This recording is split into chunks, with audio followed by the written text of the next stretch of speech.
Hello students, good morning. विज्ञान world channel के साथ रितु आपका स्वागत करती है। तो नियंत्रण एवं समन्वय चैप्टर हम स्टार्ट करने जा रहे हैं। 10th क्लास के स्टूडेंट्स, हिंदी मीडियम में हम ये चैप्टर स्टार्ट कर रहे हैं। तो नियंत्रण एवं समन्वय, इस चैप्टर में क्या आता है स्टूडेंट्स? तो देखिए, नियंत्रण जैसा कि नाम से लग रहा है, और समन्वय समन्वय होता है कि एक जैसे सामंजस्य सा स्थापित करना, और नियंत्रण तो पता ही होगा आपको, कंट्रोल करना, किसी चीज़ को नियंत्रित करना।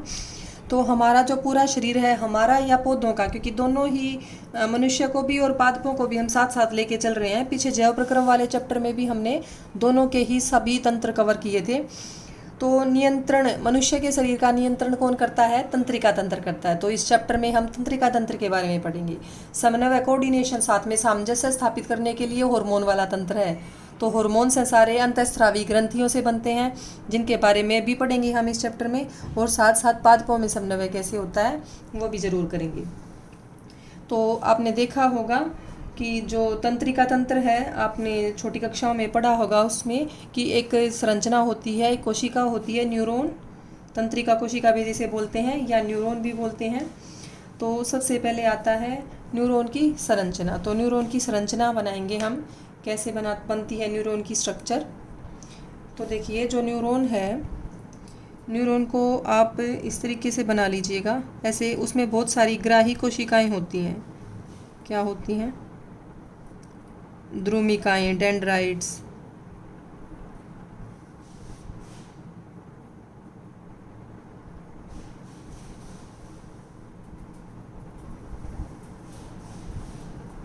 ये देखिए, मैं साथ साथ इसीलिए बना रही हूँ ताकि आप बच्चों को अच्छे से समझ आ जाए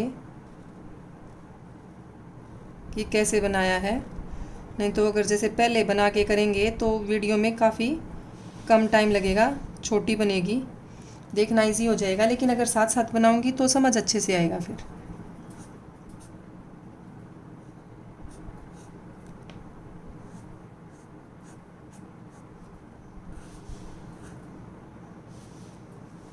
ये द्रुमिकाएं हैं। अब ये हो गया है केंद्रक।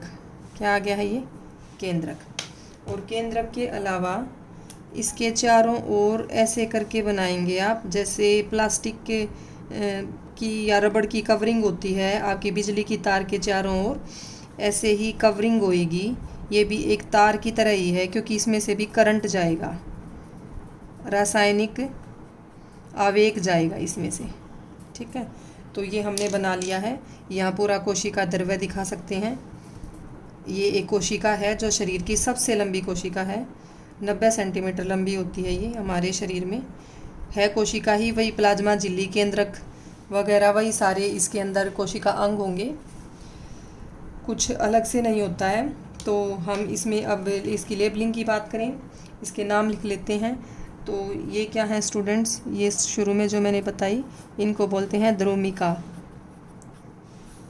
ठीक है, फिर है केंद्रक। केंद्रक के बाद जो ये बीच बीच में जगह है, इनको बोलते हैं तंत्रिकाक्ष। क्या बोलते हैं इन्हें? तंत्रिकाक्ष। ठीक है, और ये बिल्कुल एंड में तंत्रिका का अंतिम सिरा।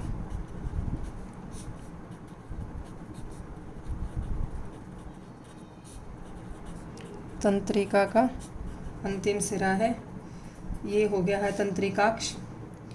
और फिर इसके दो पार्ट होते हैं, जिनको बोलते हैं एक्सोन और साइटोन। जो ये इतना हिस्सा है, इसको बोलेंगे साइटोन। साइटोन। और बाकी का जो आगे वाला हिस्सा है, उसको बोलेंगे एक्सोन। एक्सोन ऐसे लिखेंगे। तो ये इसके नीचे नाम ज़रूर लिखना है आपको, मैं पहले भी बताती रही हूँ ये बात। तो ये किसका चित्र है? तंत्रिका कोशिका या न्यूरॉन। तंत्रिका कोशिका है, पूरा तंत्रिका तंत्र इन्हीं कोशिकाओं से मिलके बना होता है, या न्यूरॉन। ठीक है, तंत्रिका कोशिका या न्यूरॉन, ये हो गया आपका। अब देखिए, इसमें मैं आपको बता देती हूँ अच्छे से। अब देखिए स्टूडेंट्स, आप देखते हैं कि कोई भी हम कार्य कर रहे हैं, भाग दौड़ रहे हैं, चल रहे हैं, तो उसके लिए शुरू में मस्तिष्क को सोचना पड़ता है इन सभी कार्यों के लिए, ठीक है। तो मस्तिष्क सोचता है, तो उससे पहले जैसे मान लो हम गर्म प्लेट को छू रहे हैं या किसी ऐसी जगह हमारा हाथ लग गया है, तो वो मैसेज, वो संदेश भी तो मस्तिष्क तक जाएगा किसी ना किसी तरह। तो वो संदेश मस्तिष्क तक लेके जाने वाली और लाने वाली यही कोशिकाएं होती हैं, जिनको बोलते हैं तंत्रिका कोशिका। अब तंत्रिका कोशिका उस संदेश को प्राप्त करती है ध्रुमिका से, और ध्रुमिका उसे कहाँ से लेती है? ध्रुमिका लेती है किसी भी ग्राही से। कहाँ से लेगी? ग्राही। ग्राही होती हैं स्टूडेंट्स हमारी जो ज्ञानेंद्रियाँ होती हैं, हमारे सेंस ऑर्गन्स होते हैं कि भाई त्वचा है, जीभ है, कान है, नाक है, आँख है, ये जो 5 ज्ञानेंद्रियाँ होती हैं, इन सभी में क्या होती हैं? ग्राही। ग्राही ग्रहण कर लेती हैं किसी भी पर्यावरण में बदलाव को, किसी भी उद्दीपन को। उद्दीपन होता है कोई भी पर्यावरण में बदलाव आता है, परिवर्तन आता है, कोई भी संदेश आसपास से हम ग्रहण करते हैं, तो वो ग्राही ले लेती हैं, जो कि ज्ञानेंद्रियों में होती हैं। और ग्राही से ले लेगी ध्रुमिका, और ध्रुमिका फिर उसे भेज देगी अंदर, इसमें प्लाज्मा द्रव्य में, कोशिका काय बोल देंगे इसे। क्या बोलेंगे? ये जो प्लाज्मा द्रव्य है कोशिका काय भी कहते हैं। तो कोशिका काय में भेज देगी ध्रुमिका, यहाँ से कोशिका काय में आ जाएगा। तो कोशिका काय से फिर वो फैलता हुआ, ये एक जैसे शीट है आपकी, मतलब ये कोटिंग सी है रबड़ की तरह, जो इसको फैलने से बचाएगी कि जो यहाँ पे करंट सा आ रहा है, जो आवेग आ रहा है, तंत्रिका आवेग, यहाँ पे क्या होता है स्टूडेंट्स, उस संदेश को एक रसायन आवेग में बदल देती है ये तंत्रिका कोशिका।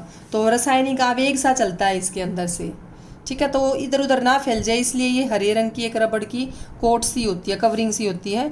ये जहाँ पे नहीं होती उस जगह को बोलते हैं तंत्रिकाक्ष। फिर धीरे धीरे एक्सोन के अंतिम सिरे तक आ जाएगा। कौन आ जाएगा? संदेश आ जाएगा, तंत्रिका का आवेग आ जाएगा, जो रासायनिक आवेग जो चल रहा है, तो अंतिम सिरे तक आ जाएगा।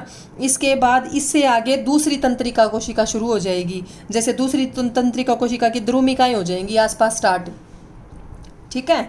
अब एक तंत्रिका कोशिका से दूसरी तंत्रिका कोशिका के उस जगह तक कैसे संदेश जाता है, अब ये मैं आपको बता देती हूँ कि जैसे ये एक तंत्रिका कोशिका का जो अंतिम सिरा है, इस अंतिम सिरे को हमने ऐसे बड़ा करके दिखा लिया। क्या दिखा लिया? ऐसे बड़ा करके। फिर अगली तंत्रिका कोशिका की ध्रुमिकाएं होंगी, तो ये अगली तंत्रिका कोशिका की जो ध्रुमिका है, मतलब ऐसी सी है ये, इसको बहुत बड़ा करके हमने ऐसे दिखा लिया। अब जो ये बीच में जो जगह बच गई, इसको बोलते हैं सिनेप्स। क्या बोलते हैं? सिनेप्स, या सिनेप्टिक दरार भी बोलते हैं। ये हो गया आपका सिनेप्स, ठीक है। ये ऊपर वाला क्या है? ऊपर वाला है तंत्रिका का अंतिम सिरा। तंत्रिका का अंतिम सिरा है ये देखिए, अब दिख जाएगा, तंत्रिका का अंतिम सिरा है। और ये क्या है अगली? ये ध्रुमिका है। ध्रुमिका है अगली तंत्रिका कोशिका की, ठीक है, समझ गए होंगे आप। तो ये बीच में जो जगह है, इसको क्या कहते हैं? सिनेप्स। क्या बोलते हैं इसे? सिनेप्स बोल रहे हैं। और यहाँ पे कुछ रासायनिक गोले से, ये रसायन से बन रहे हैं, और ये रसायन से यहाँ निकल जाते हैं सिनेप्स में, और ध्रुमिका में आगे जाके फिर से ग्राही होती हैं, जो इन रसायनों को पहचान लेती हैं। तो जो आपका आवेग चल रहा था, ठीक है, जो विद्युत आवेग इसके अंदर से चल रहा था, वो यहाँ पे रासायनिक आवेग में बदल जाता है। जैसे ही तंत्रिका का अंतिम सिरा आएगा, तो अगले ध्रुमिका तक पहुँचाने के लिए कुछ रसायन हेल्प करते हैं, ठीक है। तो यहाँ पे था विद्युत आवेग, और इससे निकलते ही वो बन जाएगा रासायनिक आवेग, और अगली ध्रुमिका में जाते ही फिर से विद्युत आवेग बन जाएगा। तो ये क्या ये है? रसायन है कोई। कैसा रसायन है ये? जो इसको संदेश को एक कोशिका के सिरे से अगली कोशिका के सिरे तक पहुंचा देता है, ठीक है। ACH एक ऐसा ही रसायन है, एसिटाइल कोलिन, ठीक है।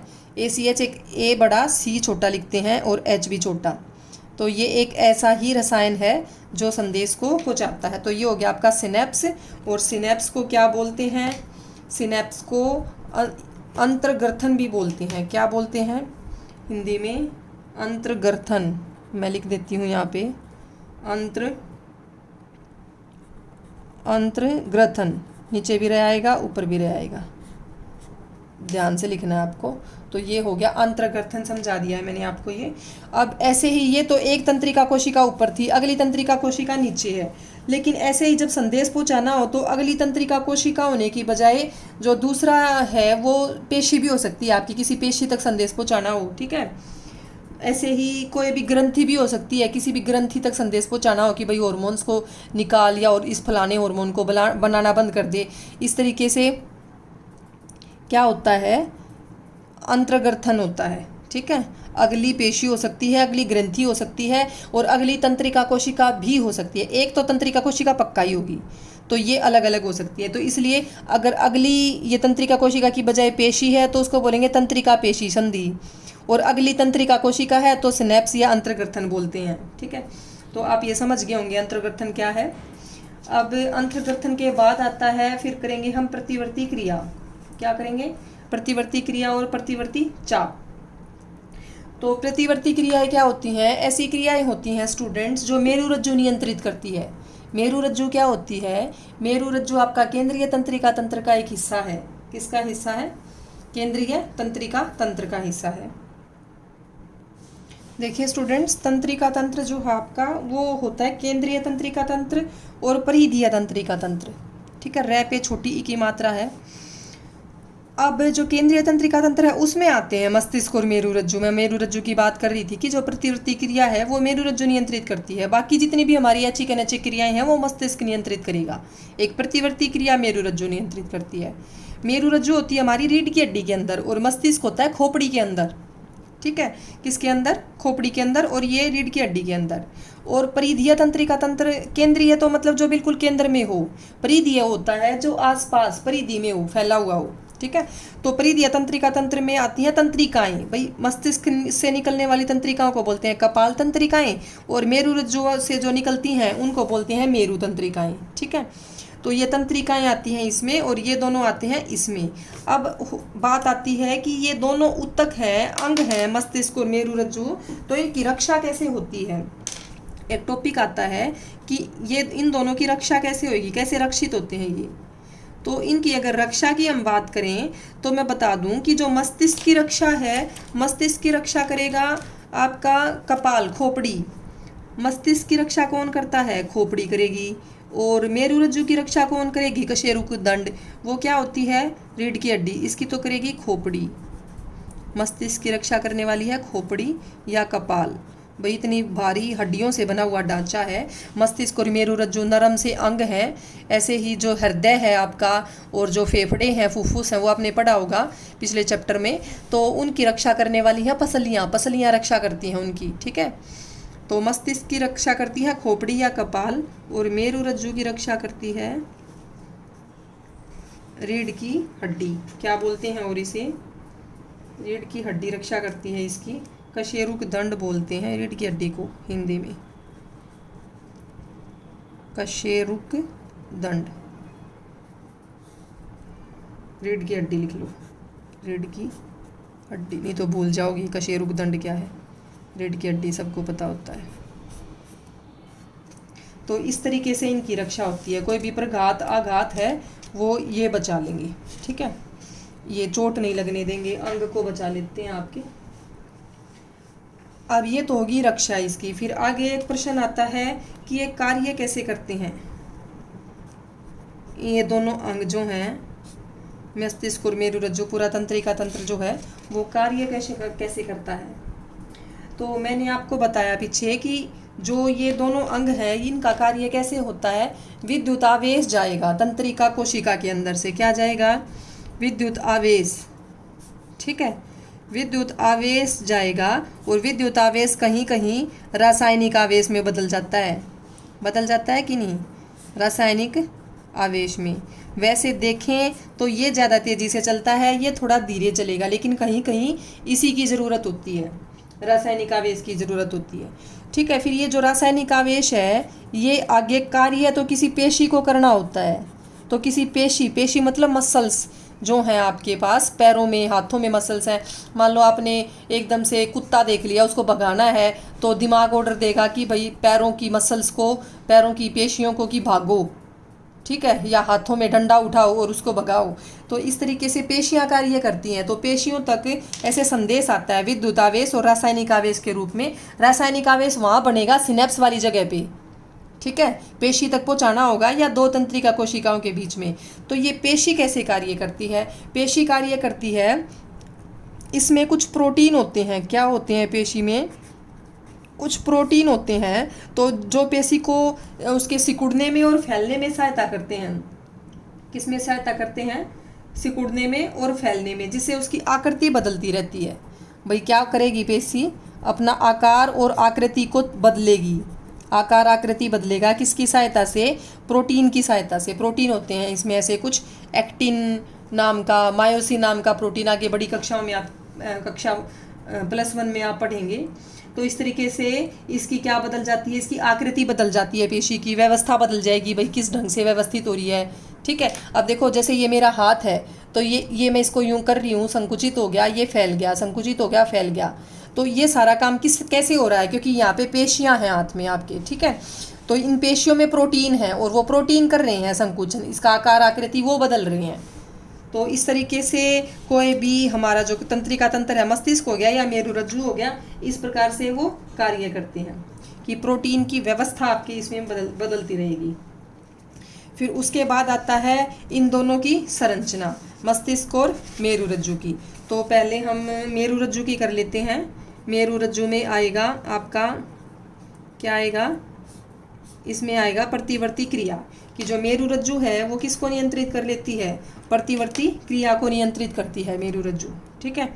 अब हम इस तरीके से बना लेंगे इसकी, यहाँ से ऐसे ही एक इधर निकल गया, ये बन गई है आपकी मेरुरज्जु। और मेरुरज्जु में बीच में जो खाली सी जगह होती है, इसमें भी ऐसे यूं बना देना है। आप दिखने में तो तितली की तरह दिख रही है, ऐसे बना देना है, ठीक है। अब जो है इसमें आपका आएगा संदेश। क्या आएगा? संदेश। अब जो इधर तक आने वाली, जो संदेश को लेके आने वाली जो तंत्रिका कोशिका है, उसको बोलेंगे संवेदी तंत्रिका कोशिका। और जो लेके जाने वाली तंत्रिका कोशिका, देखो तीर का निशान देखो, ये मेरुरज्जु तक संदेश को लेके आ रही है, ये लेके जा रही है। और इन दोनों को जोड़ने वाली जो होती है, इनको आपस में जो जोड़ती है, एक वो है तंत्रिका कोशिका। तो ये 3 तंत्रिका कोशिकाएं हैं। इसका नाम है संवेदी तंत्रिका कोशिका, ठीक है। इसका नाम है प्रेरक तंत्रिका कोशिका, और जोड़ने वाली का नाम है प्रतिसारण तंत्रिका कोशिका। क्या है? प्रतिसारण तंत्रिका कोशिका भी लिखेंगे आप साथ में। तो ये है संवेदी तंत्रिका कोशिका, ये है प्रेरक तंत्रिका कोशिका। लेके जाने वाली संदेश को मेरुरज्जु तक, लेके आने वाली प्रेरक, ये पेशी से ग्राही कोशिकाओं से मेरुरज्जु तक जाएगी। और ये प्रेरक मेरुरज्जु से पेशी तक, कि भाई फटाफट हाथ जल रहा, हाथ को हटा लो। संवेदी मैसेज लेके गई है कि भाई हाथ जल रहा, आग पे आ गया है। प्रेरक फटाफट एक्शन लेगी, पेशी तक, हाथ की पेशी तक लेके जाएगी कि जल्दी से हाथ को हटा लो। प्रतिसारण इन दोनों को जोड़ने वाली तंत्रिका कोशिका है। तो ये है आपकी क्या? ये इस तरीके से एक चाप बन जाती है, जिसको बोलते हैं, क्या बोलेंगे इस चाप को? प्रतिवर्ती चाप। प्रतिवर्ती शब्द का ही यही होता है कि जो बिना सोचे समझे जो कार्य हो गया, ठीक है। क्या बोलते हैं प्रतिवर्ती का मतलब? प्रतिवर्त स्वरूप, मैंने ये कर दिया, तो मतलब ये जो बिना सोचे समझे जो कार्य होता है वो होता है प्रतिवर्ती कार्य। तो ये बन गई प्रतिवर्ती, एक चाप की तरह बन गई। ऐसे चाप आप मैथ्स में बनाते होंगे, ऐसे आर्क लगाते हैं, तो ये एक चाप बन गई है ऐसे। तो ये प्रतिवर्ती चाप है। और इस प्रकार की जो क्रियाएं हैं वो क्या कहलाएंगी? आपकी प्रतिवर्ती क्रियाएं कहलाएंगी। और ये जो संरचना हमने बनाई है, ये संरचना किसकी है? ये है आपकी मेरुरज्जु।